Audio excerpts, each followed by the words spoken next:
Você já conhece o Clube do Livro do canal My News? Um dos benefícios exclusivos para os membros do canal. Seja membro e ganhe descontos especiais no livro do mês. Participe de bate-papos exclusivos.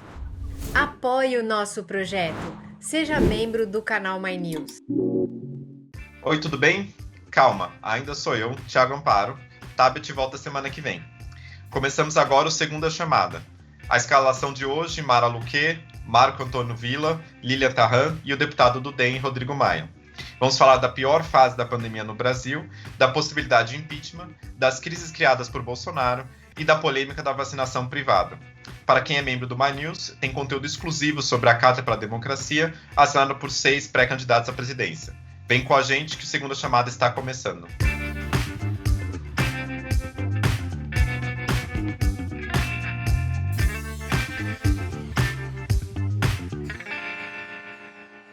Tivemos a pior semana da pandemia até agora. O Brasil registrou quase 4 mil mortes por Covid-19 em um único dia. A média de 7 dias permanece acima de 3 mil mortes. De cada 3 pessoas que morrem pela doença no mundo, uma está no Brasil. Foi nessa semana trágica para todos nós que o ministro do STF, Cássio Nunes, decidiu liberar a realização de missas, cultos e outras celebrações religiosas. O prefeito de Belo Horizonte, Alexandre Calil, disse que não cumpriria a medida e foi intimado pelo ministro. Ele recorreu ao STF, que, ao que parece, deve reverter a decisão. Villa, sabemos que Cássio é o indicado de Bolsonaro para o Supremo, mas ele é mais do que isso. Um representante do presidente, alguém para fazer a vontade dele na Suprema Corte? Olha, alguns dizem que aqui em São Paulo usa muito essa expressão, que ele está pagando o pedágio. Então, durante algum período, durante 1, 2, 3 anos, ou quando tiver o Bolsonaro na presidência, ele agirá dessa forma. E depois de pagar o pedágio, que nós temos tantos aqui, pedágio de São Paulo, ele passa a ser um juiz independente. Não sei, a decisão é lamentável, né? É lamentável porque coloca em risco a vida de milhares e milhares de brasileiros. Mais lamentável ainda porque é uma lei que regulamenta o assunto. E também lamentável porque é uma decisão monocrática, né? E esse é um problema que o Supremo Tribunal Federal vem tendo, especialmente nos últimos anos, e que gera mais insegurança jurídica.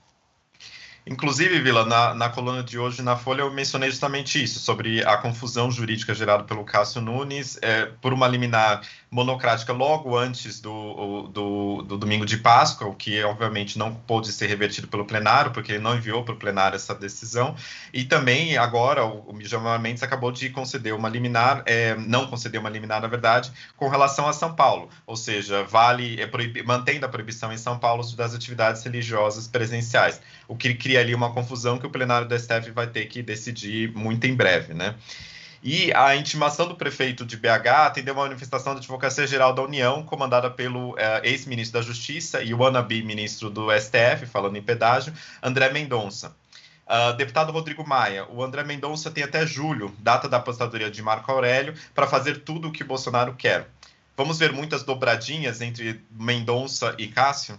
Olha, de fato não é uma boa decisão, até porque, segundo o que eu li aqui, não foi nem esse o pleito da associação em relação à questão das igrejas, né? Aliás, algumas igrejas, não vou dizer todas, estão usurpando muito as suas atribuições nessa pandemia, inclusive indo na contramão do que diz a própria Bíblia, já que esse, né, é aquilo que eles seguem, né? Qual foi o papel de Cristo, exatamente, de não representar o Estado, essa mistura, e as igrejas vêm fazendo e crescendo muito o poder, principalmente, das igrejas evangélicas, e acabando sendo um instrumento nesse processo agora, pela decisão do presidente de inventar, que nomearia um terrivelmente evangélico, nós transformamos o Supremo num ambiente de interesses políticos, vamos dizer assim,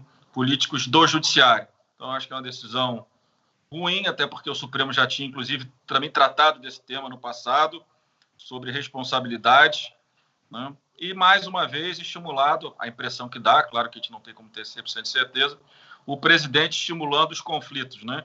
Agora, colocando esse ingrediente, as igrejas contra o Supremo, né? A sociedade contra o Supremo, contra o Congresso, como se existisse solução para esse problema, que não passasse por uma coordenação nacional e por um planejamento, que infelizmente não foi feito. Então, eu acho que é uma decisão ruim e eu espero que... Aliás, esse é um outro debate que pode acontecer, acho que o Vila falou um pouco de liminar, outro é a questão de nomeação de ministros do Supremo, né? O Bolsonaro, aliás, opera muito bem com esse tema, quando fica colocando, né, a cenourinha na frente de todo mundo e todo mundo prestando serviço a ele para tentar essa vaga. Eu acho que não que tenha que mudar a escolha por parte do presidente, mas tem algumas distorções que acabam gerando, né, a politização de decisões baseado... Porque a gente também não sabe se o Cássio não tem interesse de influenciar na decisão do próximo ministro do Supremo, de ministros do TRF, do STJ. Todo é um jogo que está por detrás disso e que, infelizmente, acaba que a sociedade paga a conta, né, dos excessos e desse radicalismo que é patrocinado e influenciado pelo presidente e agora, infelizmente, com o apoio de um ministro do Supremo Tribunal Federal. Posso só fazer uma complementação aqui? O Tiago perguntou, né, falou se já não seria o André Mendonça, como é que ele vai se comportar no futuro, né? Porque, afinal de contas, ele está pleiteando esse assento. Mas eu acho que a gente tem que observar quem já está lá. Eu acho que o Nunes Marques já está fazendo a paga, né?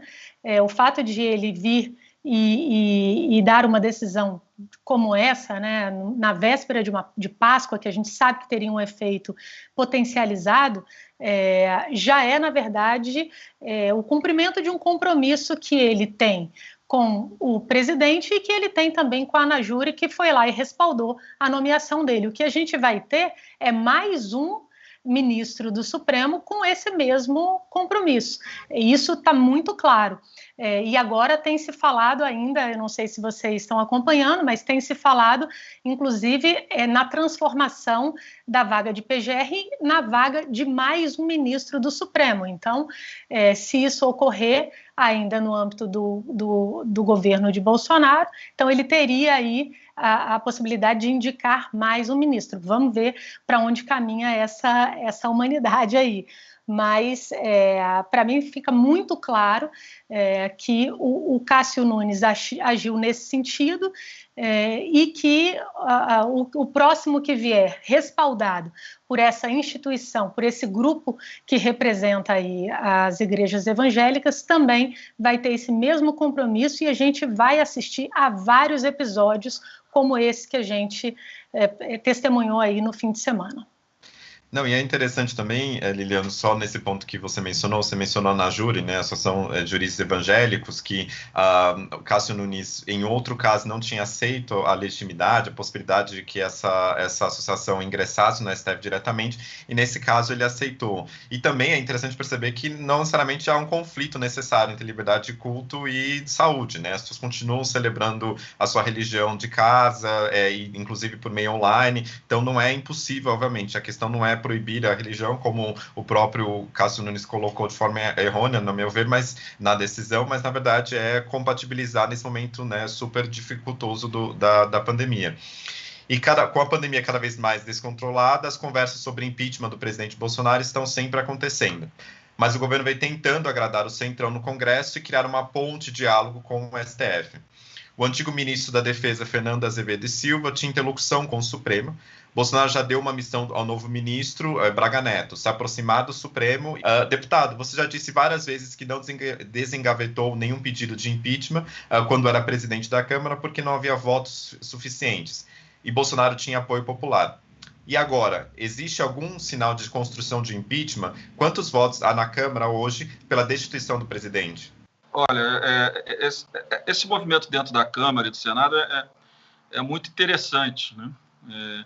Eu acho que a gente tem que ir olhando os episódios que vão acontecendo após a sucessão dos presidentes da Câmara e do Senado. A gente vai vendo, por exemplo, esse orçamento, né? Que é uma peça importante para a consolidação de uma base para o presidente da República, né? Como ele foi construído, né? E o que tem por detrás. E como ele foi aprovado, em temas muito polêmicos, né? O governo adiou o pagamento do abono salarial desse ano. O calendário, que era de julho a junho, foi adiado, né? Quer dizer, se tirou 8 bilhões da economia em tese que era para abrir um espaço fiscal para se resolver a medida provisória, a reedição da medida provisória da suspensão de contrato de trabalho, e em tese está sendo usado para emenda parlamentar. E a gente vê uma fragilidade, do meu ponto de vista, muito grande da articulação da oposição, daqueles que têm posição institucional, no enfrentamento ao governo. Então, temas como esse, como corte do abono desse ano, corte do orçamento do seguro-desemprego, né? O orçamento do Ministério da Desenvolvimento Regional vai ser igual ou maior do que o Ministério da Saúde, no momento em que todo mundo fala que Covid é a prioridade. Então, eu acho que isso mostra, para te mostrar, que não é um caminho fácil ainda você pensar numa sustentação de um processo de impedimento em relação ao presidente da República. Por isso que eu defendi, quando eu vi a pressão crescendo no final do ano e a radicalização voltando, que a gente pudesse instalar uma CPI. Infelizmente, até o dia 31 de janeiro, né, na Câmara não se conseguiu as assinaturas, depois se conseguiu no Senado. Mas a gente vê as dificuldades de que se instale uma CPI. Uma CPI só pode ajudar, diferente do que alguns acham. Eu não acho que uma CPI vai atrapalhar. Se o governo, de fato, fez tudo correto, como diz que fez, eu não vejo nenhum problema. Mas a gente vai vendo que os passos para um processo de impeachment eles não são simples, e acho que há uma fragilidade também dos partidos que não são da base, mas votam com o governo, principalmente as agendas econômicas. Você acaba não sendo governo, mas sendo governo. E acaba que a base, essa acaba sendo uma base informal e também acaba sendo muito, vamos dizer assim, flexível com os desmandos do governo. Partidos, deputados do DEM, do MDB, do PSDB, do Cidadania Menos, acabam, por interesses das suas bases locais e pela agenda econômica ser convergente com a nossa, você vê que acaba que misturou, né, muito os deputados de centro-direita, que não são governo, mas acabam votando essas agendas e tendo do governo um apoio maior nas suas bases eleitorais, o que acaba gerando uma dificuldade nesse ambiente de impeachment. E muitas vezes as pessoas nem sabem quantos votos precisam. Muitas vezes eu até hoje recebo reclamações, as pessoas acham que é só uma canetada, caneta aí que está tudo resolvido, né? Mas para chegar aos 342 votos, a gente sabe como foi nos dois processos de impeachment, principalmente nesse último da Dilma, que sem um vice-presidente com apoio político é muito difícil um processo desse avance enquanto o presidente tiver 30% de avaliação positiva no país. Mas, deputado, o senhor não acha que tinha que ter feito o gesto? A gente entende que tem um mínimo, claro, e muitas pessoas, às vezes, não compreendem esse processo. Mas o gesto não teria sido importante? Porque agora... Foi o gesto que os democratas fizeram e tinham entregue a reeleição do Trump. E aí veio a pandemia.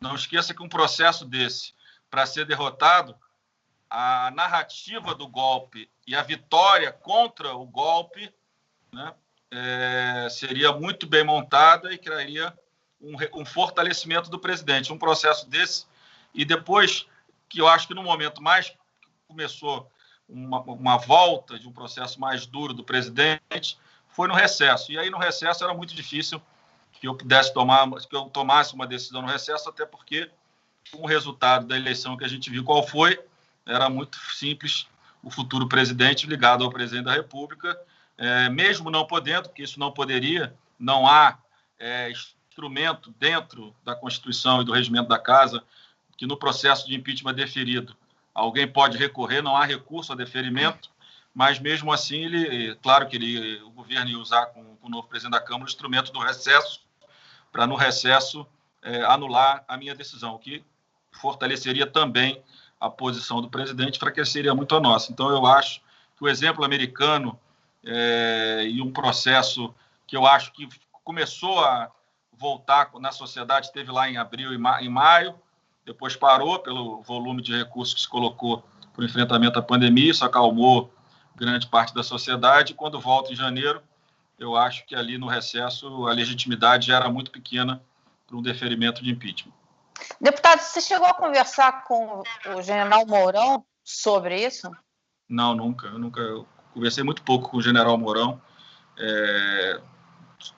O dia que eu mais conversei com ele foi num evento no interior do Rio Grande do Sul, numa homenagem que eu e ele, nós dois recebemos, num evento em 2019 ainda. Então, nunca tive a oportunidade de ter uma conversa com o vice-presidente da República. O deputado mencionou a questão do auxílio emergencial e dos recursos na pandemia, e a partir de hoje as pessoas que têm direito ao auxílio emergencial começam a receber o benefício.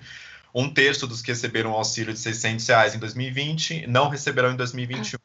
40 milhões de pessoas. O valor do benefício vai de R$150 a R$375, mas a maioria vai receber em torno de R$250. Mara, com o valor e o número de beneficiários reduzidos, o novo auxílio vai ser o suficiente para aumentar, como da outra vez, o apoio popular de Bolsonaro ou não? Olha, a gente está vendo uma situação bem difícil. Como o deputado mesmo falou, a questão do bônus, por exemplo, que não foi pago, a questão do orçamento que está tirando... Esse orçamento é uma peça de ficção, está todo mundo assim meio chocado com esse orçamento, está tirando despesas obrigatórias, eles cortaram. Então, como é que vai fazer por conta das emendas parlamentares? Então, esse dinheiro que irriga a economia, do bônus, do auxílio emergencial, eu não sei se ele vai ser suficiente para amenizar, muito entre aspas, né, o impacto que está tendo não só na vida das pessoas, mas na economia também, esse número absurdo de mortos. Você está vendo um aumento exponencial do número de mortos. Isso é algo que afeta. O presidente se diz tão preocupado com a economia, isso afeta a economia, fundamentalmente. Então, assim, você tem cortes de despesas obrigatórias, o deputado falou, pagamentos que não serão feitos, o bônus que vai ser adiado.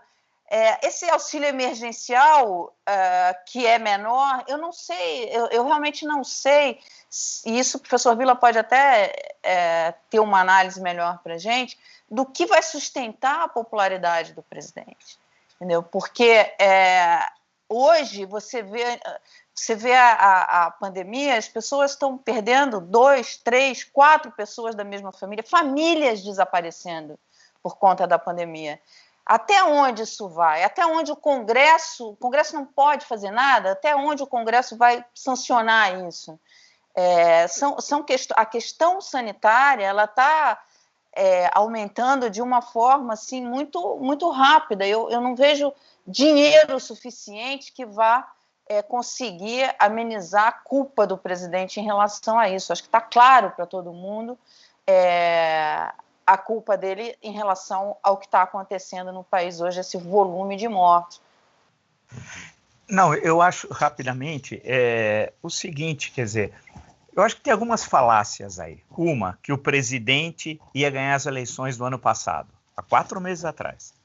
Foi fragorosamente derrotado nas eleições de novembro nos principais colégios eleitorais. Inclusive o PT também, que não ganhou nenhuma capital. Bem, mas vamos falar do Bolsonaro.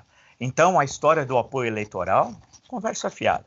2, que ele tinha apoio nas pesquisas fantásticas. As pesquisas não mostram isso. 3, que ele tinha um apoio de massa nas ruas que era incrível. Tem algumas dezenas de malucos nas manifestações. 4, que o empresariado não é o Zé Carioca. O Zé Carioca não é empresariado. O Zé Carioca, essas figuras que aparecem aí. O empresariado mesmo, o grande empresariado, não está com ele. Vide um manifesto de 2 semanas atrás, assinados por economistas, empresários, etc.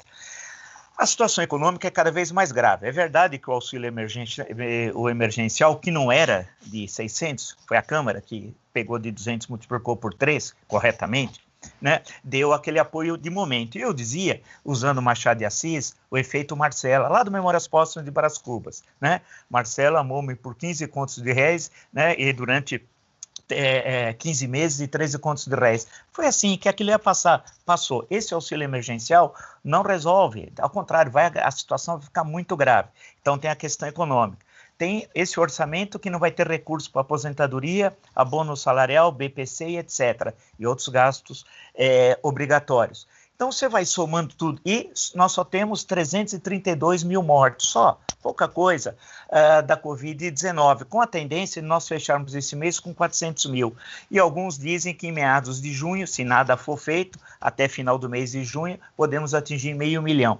Quer dizer, as condições concretas estão colocadas para fazer um movimento ou de impeachment, ou de renúncia, que eu venho falando, hoje até o advogado doutor Maris de Oliveira no Estadão fala em renúncia já, ou fazer o que ocorreu em 1955, em novembro, na crise de novembro, que o Café Filho quis retornar à presidência e o Congresso disse não.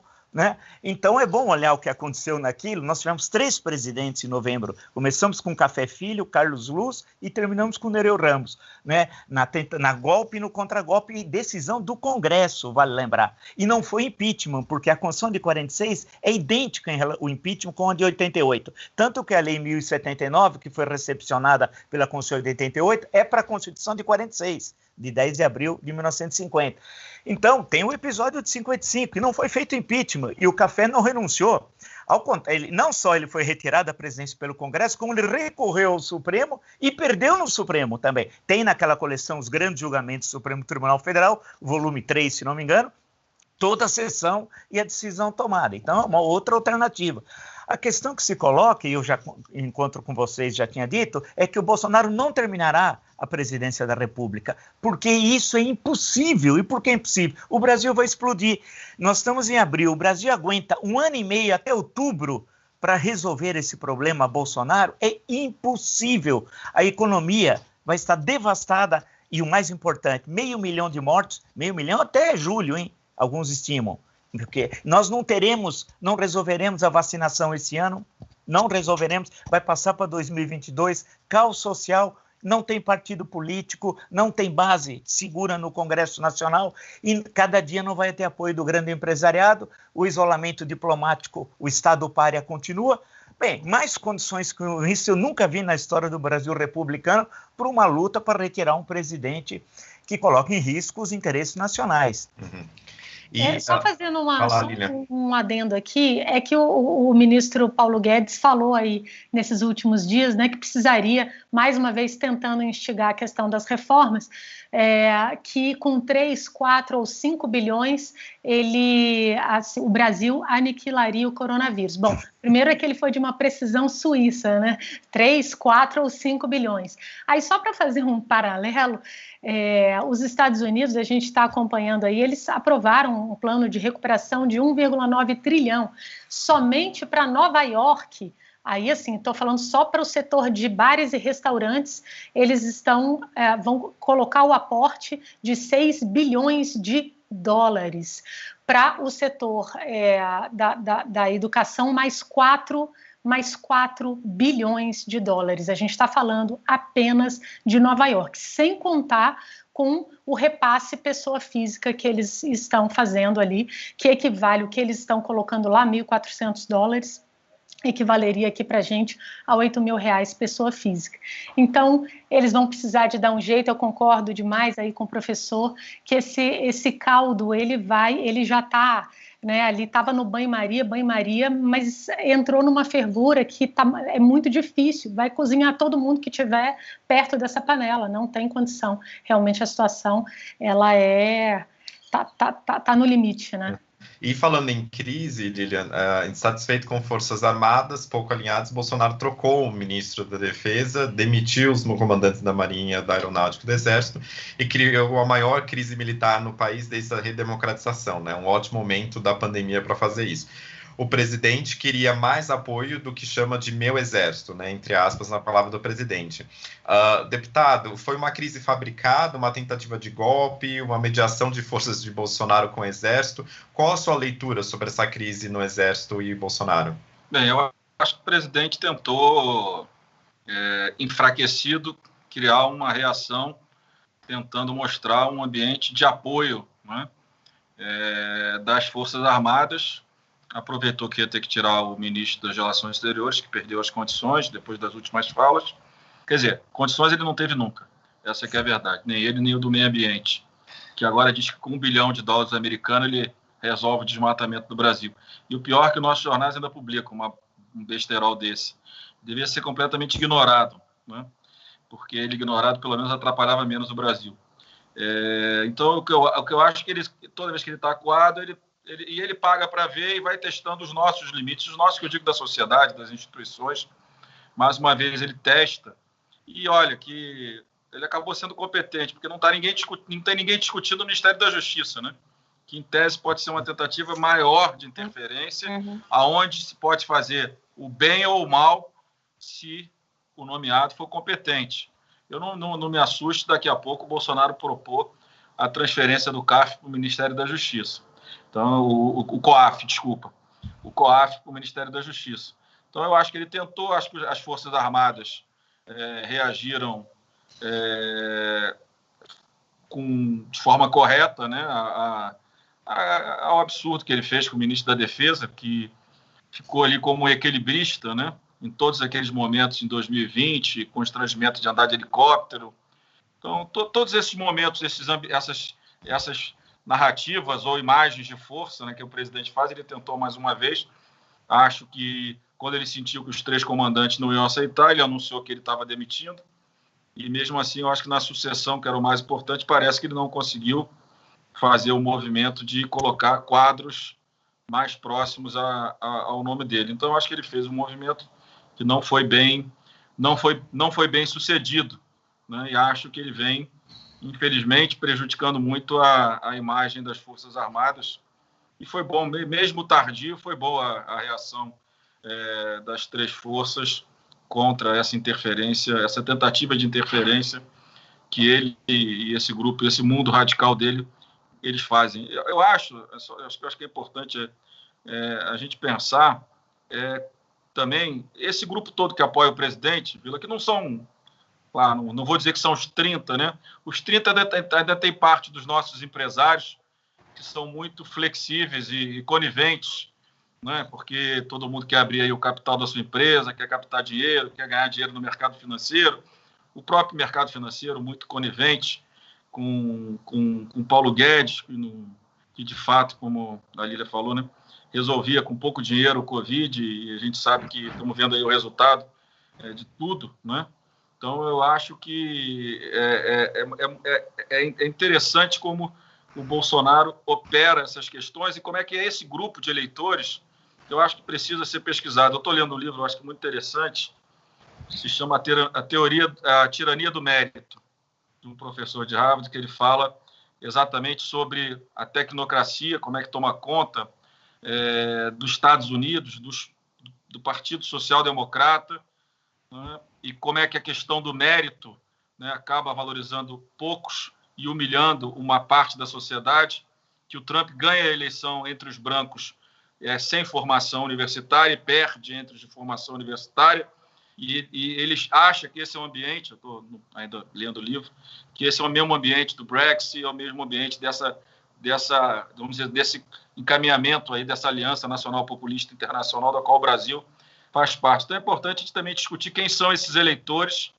né, e por que ainda tem esse número, esse percentual enorme de pessoas que acreditam. Agora eles resolveram fazer uma narrativa que entregaram 40 milhões de vacinas e só 20 milhões de brasileiros foram vacinados, como se eles estivessem a favor da vacina e os governadores e os prefeitos boicotando.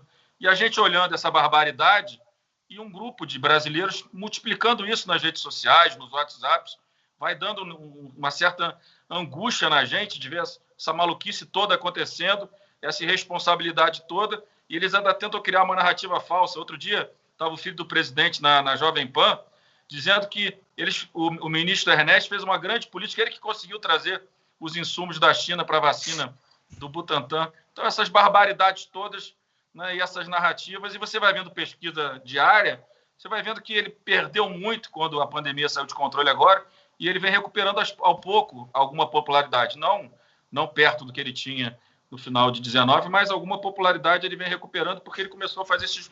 E essa política que ele faz com esses eleitores, né, e 20% do eleitorado, acredito eu, que é um pouco do que ele tinha antes da eleição de 18, né, é importante se pesquisar isso, compreender por que essas pessoas, né, que acaba que com esse aumento enorme da desigualdade, com as tecnologias, as profissões mudando muito rapidamente, uma parte da sociedade sem expectativa, o Estado, né, não garantindo as condições de mobilidade para essa sociedade, que é o que foi prometido, né, nos Estados Unidos, principalmente. Eu acho que é um debate que a gente precisa tentar avançar e compreender como é que ele conseguiu ter com ele, porque, na verdade, esse movimento ele é subproduto do movimento da Lava Jato, né?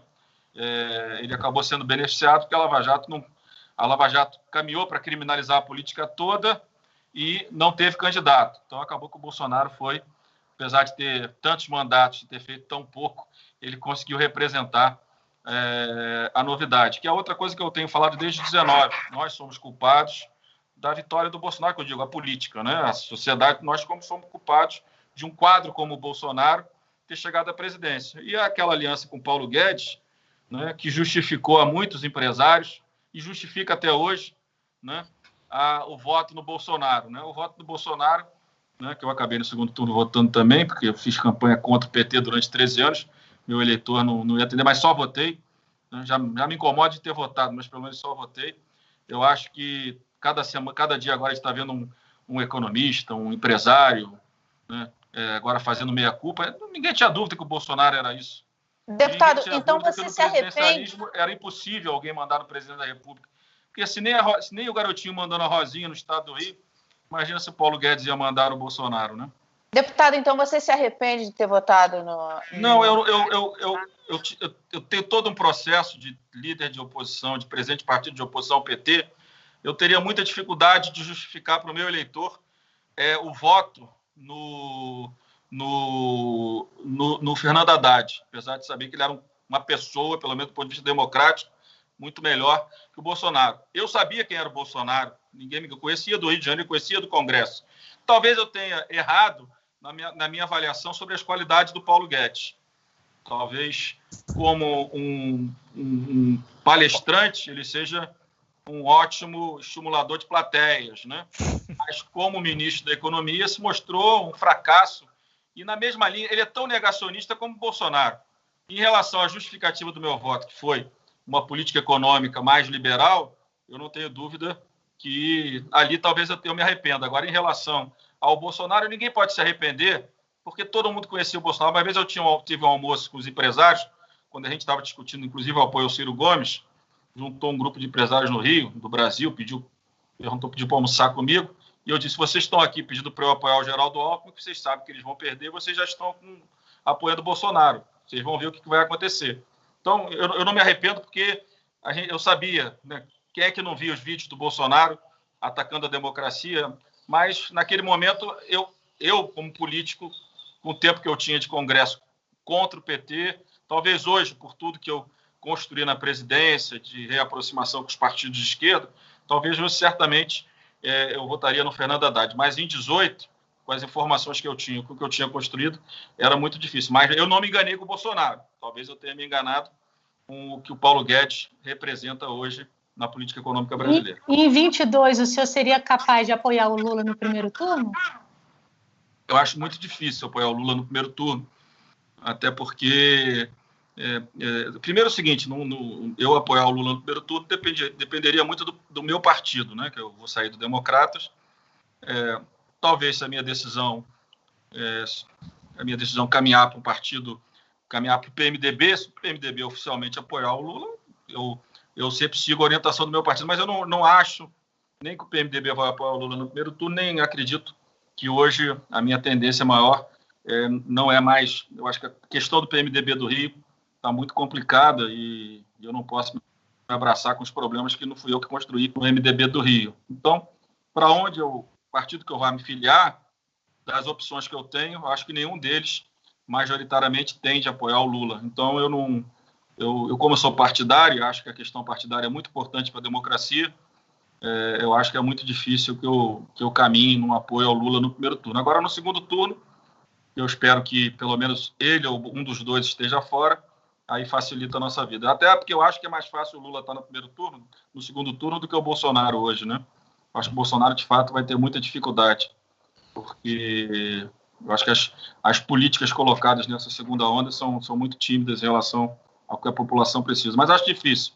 Eu acho mais fácil a gente tentar construir uma candidatura no campo da centro-direita, se possível com a centro-esquerda. Eu acho que seria uma candidatura com maior chance de ir para o segundo turno, já que os dois polos são muito fortes e precisaria organizar os votos com uma chapa com alguns compromissos, principalmente na agenda econômica, mas não acho simples. Mas o ideal é que o campo aqui é PMDB, PSDB, Cidadania, que a gente construa uma candidatura apenas. E se for Lula e Bolsonaro no segundo turno? Olha, Lula e Bolsonaro no segundo turno, eu espero que o Lula tenha um vice que nos dê algum encaminhamento para o centro, compromissos que o Lula no primeiro governo cumpriu, mas é muito difícil, né? É uma situação muito difícil. No Bolsonaro, de forma nenhuma, porque o Bolsonaro tem uma questão democrática muito clara, que ele quer desorganizar, quer dizer, construir um novo modelo de governo no país, né? Mas, né, para votar no Lula do segundo turno, com tudo que eu construí, não é uma decisão mais simples do mundo, né? Então, o que eu espero é que o nosso campo aqui, que tem que construir um quadro, tenha as condições de sair unido e fortalecer um nome que possa passar de 20%. E, deputado, com quem você tem conversado para construir esse nome? Eu estou me organizando primeiro no meu futuro partido, até o final de março eu tenho que estar com isso resolvido. Eu converso, outro dia fiz um debate com Ciro Gomes, eu converso muito com Dória, converso sempre com Eduardo Leite, com Luciano Huck, acho que são os nomes colocados. Eu, no final, acho que no campo da centro-direita acaba se organizando no entorno do governador de São Paulo. Eu acho difícil ser diferente disso, pelo que São Paulo representa na economia brasileira, por maior dificuldade que muitos articulistas falam sobre as dificuldades do Dória em São Paulo e para sair de São Paulo. Eu acho que, no final, se ele tiver competência, a questão da vacina vai ajudá-lo muito nesse processo, né? Não ajuda ainda, porque eu acho que ele comunica mal como governante, eu acho que comunicava bem como empresário e comunica mal como governante. Mas eu acho que desses nomes aí, ou se a gente quiser fazer uma aposta de médio e longo prazo, o governador do Rio Grande do Sul, que é um excelente quadro, mas acho que para uma vitória, não sei se é simples que ele consiga. Agora, se a gente conseguir unir todo esse nosso campo com PDT e PCdoB, criando uma candidatura de centro aí, né, forte, eu acho que seria o mundo ideal, mas a gente sabe que o mundo ideal é difícil de ser construído porque todo mundo que assinou aquela carta, todo mundo ali hoje é candidato de qualquer jeito, né? Eu acho que no final, quem está fora dos nomes colocados é que vai ter que pressionar os candidatos para dizer que ninguém quer uma aventura. Todo mundo quer construir um campo vitorioso. E esse campo vitorioso não pode estar pulverizado. Mas eu acho que aquela carta, que é um primeiro passo importante, dentro de cada um do que assinou, todos os que assinaram são candidatos em qualquer hipótese. Menos o senhor não é candidato? Se eu tivesse votos, eu era, mas eu ainda não tenho votos para ser candidato a presidente nem apoio. Se eu tivesse apoio popular e apoio partidário, pode ter certeza que eu seria candidato a presidente. Todo mundo que está na política tem interesse de realizar e acho que construindo a presidência da Câmara é um aprendizado importante. Acho que conheço bem o Brasil hoje, conheço bem a estrutura dos poderes em Brasília, mas eu com 20% de ótimo e bom, está longe ainda das condições de eu disputar a eleição para presidente da República. E, deputado, a gente falou bastante de 2022 e falou bastante da crise militar também. Eu queria puxar um gancho, né, que enquanto a gente está falando, e também o senhor mencionou, o presidente Bolsonaro colocou um amigo dos filhos do Ministério da Justiça, né, que tem sobre o guarda-chuva a Polícia Federal. O presidente escolheu o delegado da Polícia Federal, Anderson Torres, que era secretário de Segurança do Distrito Federal, para o Ministério. Anderson é sindicalista da PF, da Polícia Federal, e homem de confiança de falar Bolsonaro. Vale lembrar que há um ano a tentativa do presidente interferir na Polícia Federal foi pivô da saída de Moro no governo. Vila, agora o presidente pode dizer minha Polícia Federal, como diz sobre o Exército? Eu acho que sim, né? Agora é lamentável, né? Porque nunca na história do Ministério da Justiça, que eu me lembro, um delegado da Polícia Federal assumiu como titular. Não me lembro. Isso, nada contra a Polícia Federal, é que são esferas diferentes, ou seja, claramente o sentido do presidente é ter controle do Ministério da Justiça e dos braços do Ministério da Justiça, um dos quais é a Polícia Federal. E essa vinculação de amizade com o Flávio Bolsonaro e todos os crimes que a família Bolsonaro cometeu no Rio de Janeiro são sabidamente conhecidos, é uma organização criminosa, do qual os filhos são braços do pai, e que saquearam o erário durante 3 décadas. Eles são ladrões. É que a expressão peculato, ela amena, ninguém sabe o que é peculato. Você fala peculato, o cara pensa que é um jogador da Colômbia, que o Palmeiras contratou, as pessoas nem sabem o que é peculato. Ele é ladrão, o Bolsonaro é ladrão, ou como dizem os oficiais generais, soube isso no Estadão de quarta-feira, ele é chamado de ladrãozinho. Sim, ladrãozinho, que são os golpes de R$2.000, 2.000, 1.500, mais que no Quantum, poxa, com a segunda mulher, em 10 anos ele comprou 14 imóveis, metade dos quais em dinheiro vivo, né? Portanto, se você for somar tudo, é muito dinheiro, é um ladrão, né?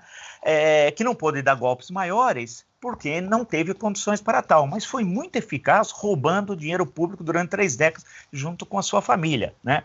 Então, a questão que o Ministério da Justiça é uma coisa escabrosa, mas os protestos foram tímidos. Eu não vi protestos da OAB, de entidades de advogados, a sociedade não protesta, a sociedade está mais que bestializada. O Aristides Lobo, se tivesse vivo, não escreveria bestializado, escrevia alguma outra coisa, foi aquele que escreveu no dia 16 de novembro de 89, no Jornal de São Paulo, chamado Diário Popular, ele estava no Rio, vai ser ministro do governo provisório, que o povo, grosso modo, né, o povo assistiu bestializado, proclamação da República. A questão toda é o seguinte, a sociedade está parada, assistindo tudo, e vai vindo mais mortes. Acordou quando deu 300 mil, acho que o número, de certa forma, fez com que as pessoas acordassem, mas está voltando a dormir. Eu acho que 400 mil vai voltar a acordar, aí vai chegar uma hora que não haverás mais país nenhum. Quer dizer, é terrível. O caso do Ministério da Justiça é escabroso. Claro que ele já teve cada titular. Sabia que Renan Calheiros foi ministro da Justiça. Espera um pouco, governo Fernando Henrique, hein? Iris Rezende foi ministro da Justiça. É que as pessoas esquecem. Governo Fernando Henrique Cardoso. E podia citar uma montanha de ministros horrorosos da Justiça que o Brasil teve e tal, né? Alguns pelo autoritarismo, tinha competência jurídica, mas eram hiperautoritários, etc. O Buzaide, que é considerado um grande cara no campo jurídico, mas é do autoritarismo absoluto, como é de conhecimento de todos. Então, a questão é terrível que a gente está assistindo. É um país que está sendo destruído. Essa polarização Lula-Bolsonaro não existe, viu? Isso é uma narrativa, que é moda falar narrativa. Daqui a um tempo esquece da palavra. Igual inserido no contexto que o Pasquim criou, todo mundo falava, daqui a pouco some, ninguém mais fala inserido no contexto. Mas essa narrativa é falsa. A eleição de novembro mostrou que é falsa. Em nenhuma capital o PT ganhou, nenhuma. Em nenhum grande colégio eleitoral. E o Bolsonaro perdeu em todos. Mas como que você tem uma polarização se eles foram derrotados há 4 meses atrás? Então, na hora que tiver política, porque agora não tem política, essa questão não vai estar colocada. Primeiro que dificilmente o Bolsonaro será candidato lá em 2022, porque ele vai sair da presidência antes, né? Do outro lado, o Lula... Ele deu uma entrevista para um jornalista chapa branca dias atrás, que eu fiquei abismado, porque o Lula não cometeu mais crimes. Quer dizer, não existiu o Paulo Roberto Costa, é ficção. Eu não vi o Paulo Roberto Costa. O Pedro Barusco não existiu. Gedel Vieira Lima não existiu. Sérgio Machado e a Transpetro, e o assalto que ele fez na Transpetro também não existiu. Então, Lula virou estadista. Então, o país é tão ridículo e a imprensa é tão ridícula, né? Eu fico lendo análise todo dia, por obrigação de ofício. Eu leio todos os jornais, passo por tudo. Eu fico vendo análise. Ontem eu li um analista publicado em 2 jornais que disse que o que é certo a gente tem de concordar, o que é errado a gente tem de discordar. Puxa, mas que pensamento filosófico! Vila. Olha, não dá, viu? Voltando só à questão do Ministério da Saúde, eu queria chamar a Lilian e perguntar, né? O Anderson Torres, ele foi secretário de Segurança Pública aí do Distrito Federal. O governador é um aliado de Bolsonaro. O que mais você pode contar para a gente sobre ele? Eu posso te dizer que ele foi pego de surpresa também, que ele não sabia quando da ida, né, quando do convite, só que, obviamente, foi pego de surpresa, mas vai faturar em cima, claro que sim, tá? Quando do convite para que o Anderson fosse até o Palácio do Planalto, é claro, a gente começou a apurar e tudo, eu conversei com o governador na ocasião, e ele também estava surpreso, ele foi chamado. Parece que é isso mesmo. Se fosse uma coisa combinada, ele saberia antes e já estaria naquele momento já colhendo ali os louros desse arranjo. Eu acho que essa combinação, viu, Tiago, ela foi feita mesmo ali, foi mais familiar, né? Era um desejo do presidente já há muito tempo colocar o Anderson para dentro do governo. Houve aí toda uma questão, a gente acompanhou cada passo, né? Ele acabou não conseguindo, e eu acho que a gente tem, num aspecto, é muito difícil tirar o chapéu para o Bolsonaro, mas um aspecto a gente precisa reconhecer que ele é campeão. Ele consegue dar uma volta na imprensa que, olha, ninguém mais consegue. Então, ele deixou para poder fazer todas essas questões, todos esses arranjos, ao mesmo tempo. Então, as pessoas ficaram, assim, a própria imprensa sem braço para fazer essas análises filosóficas que o professor estava ali colocando, não teve tempo de olhar, abrir caixinha por caixinha e avaliar cada uma das mudanças que ele promoveu.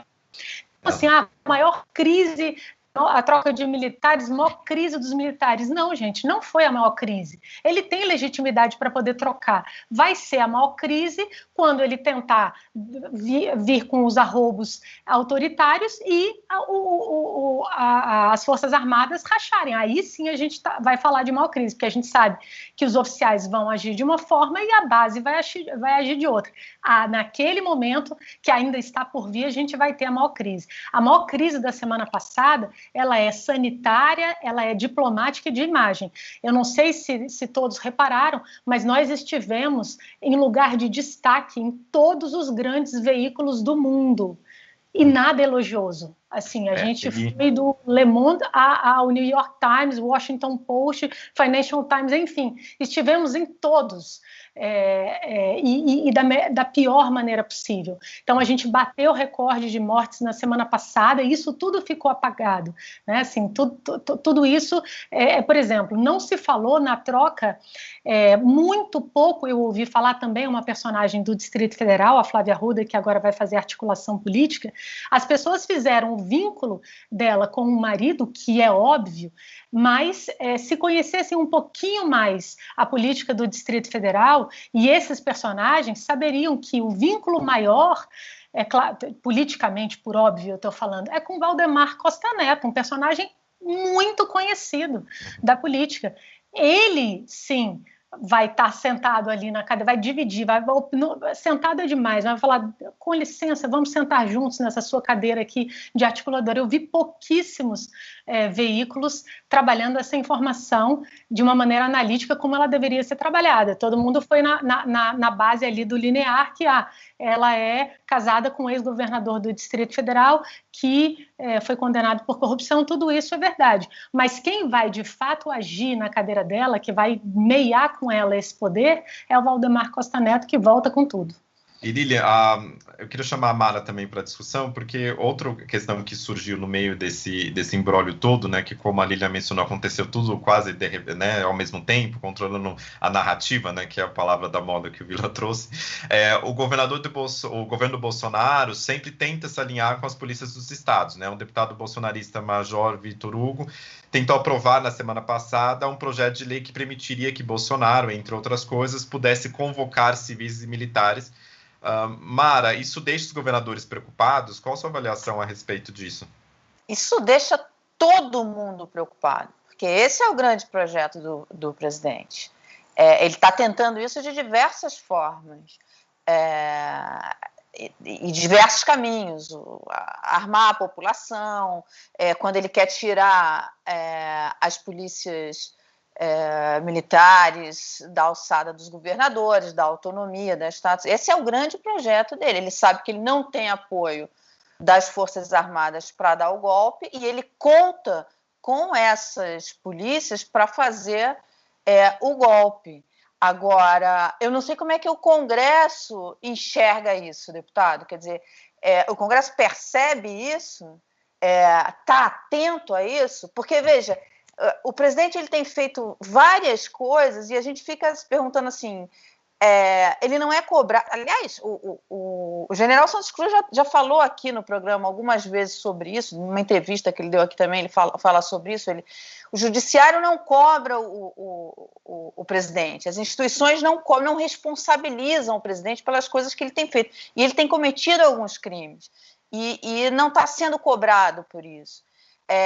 A questão das mortes se acumularem, aumentarem, como o professor falou, sabe, já tem expectativa de passar mais de 500 mil de mortos, enfim, tudo isso ele não vai ser responsabilizado, e essa questão que é a maior de todas, eu acho, que é o grande projeto dele de golpe.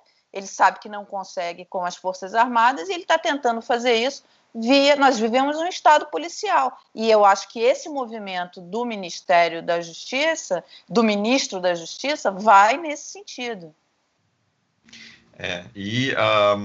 Nesse imbróglio todo das polícias e do exército e de toda a crise política, tem uma outra figura também importante para a gente falar, e já que o nosso tempo está acabando, a gente vai acabar com essa figura, que metaforicamente falando, que é o ministro do Meio Ambiente, Ricardo Salles, né? A Polícia Federal fez a maior apreensão de madeira da história, motivo de orgulho para a corporação, mas o ministro viajou ao Pará, viu falhas na operação e parece acreditar mais nas madeireiras do que na Polícia Federal.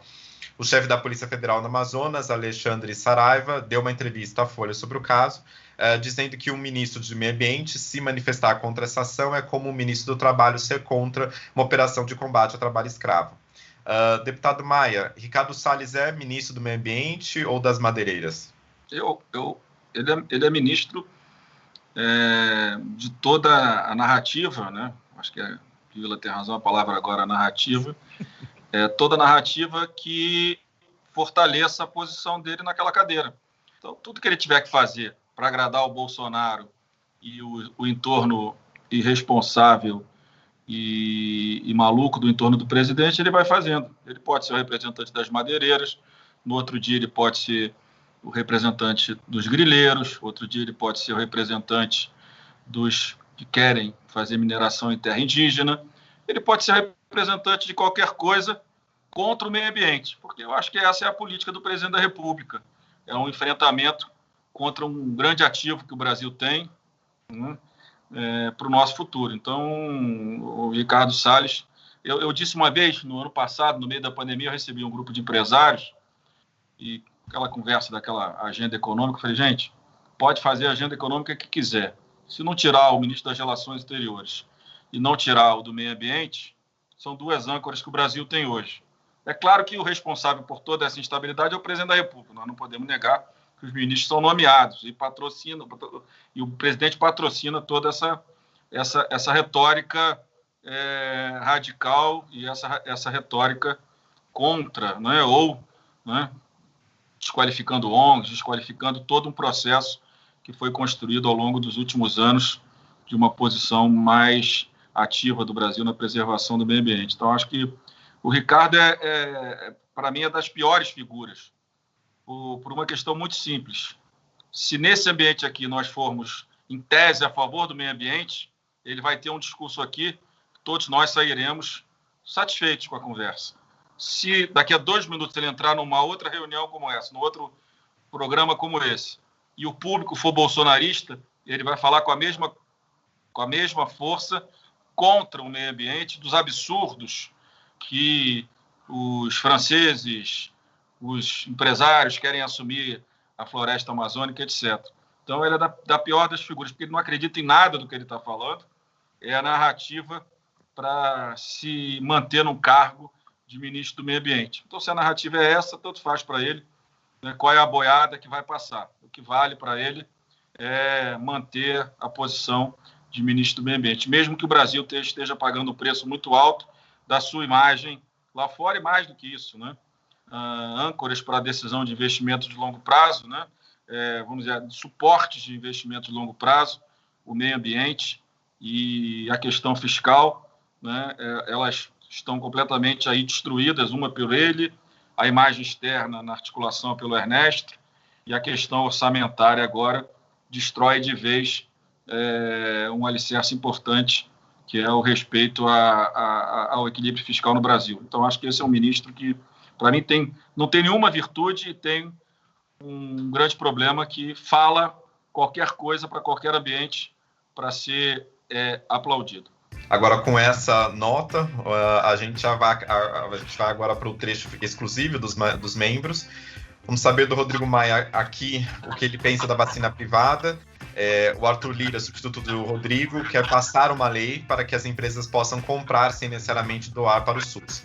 Se você ainda não é membro, clique no botão azul aqui embaixo. O conteúdo exclusivo está na aba Comunidade e na playlist de membros.